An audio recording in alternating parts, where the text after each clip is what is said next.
सभी लोग चाहता है कि वो अपने आप को पहचाने, खुद को जाने और कुछ ऐसा कर दे जिससे वो लोगों के बीच उसका इंस्पिरेशन बन जाए। अगर आप चाहते हैं खुद को पहचाने, खुद को जाने, तो पहले आपको अपने आप से पूछना होगा कि आप खुद को ही क्यों जानना चाहते हैं।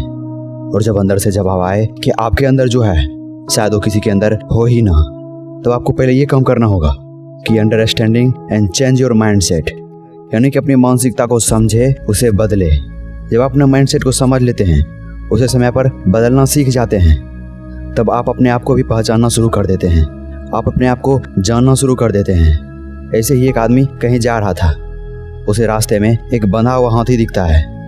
वो हाथी एक छोटी सी रस्सी से बंधा हुआ था। वो आदमी वहाँ पे अचानक रुक जाता है और सोचने लगता है कि इतना विशालकाय जानवर जिसे लोहे की जंजीरों में बांधने के बजाय एक छोटी सी रस्सी में बांधा हुआ है। यह सच है कि यह चाहता तो इस रस्सी को तोड़ सकता है, लेकिन यह ऐसा नहीं करता है। उस आदमी को यह बात समझ में नहीं आता है। वो एक आदमी के पास जाता है और सारी बात बताता है। फिर वो आदमी बोलता है, इस हाथी को मैं बचपन से देखता आ रहा हूँ। जब ये छोटा था तब से इसे रस्सी से बांधा जाता था।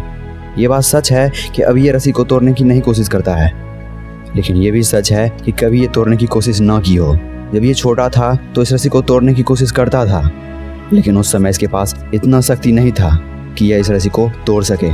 और बार बार कोशिश करने के बाद भी यह रस्सी नहीं टूटा, तो उसके मन में बैठ गया अब वो ये रस्सी को नहीं तोड़ सकता। उसके माइंड में यह बात सेट हो गया कि कभी भी ये काम नहीं कर सकता। ठीक इसी प्रकार हमारे साथ भी होता है।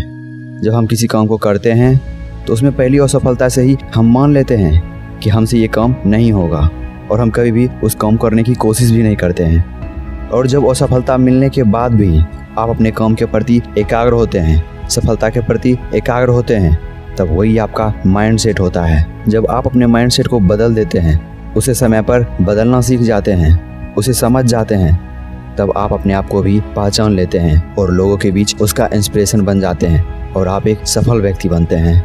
अगर इस वीडियो से आपको थोड़ा भी कुछ सीखने को मिला है तो अपने दोस्तों के साथ जरूर शेयर करिएगा, ताकि उसे भी इसके बारे में पता हो। अगले वीडियो में फिर मिलते हैं एक नए जोश के साथ।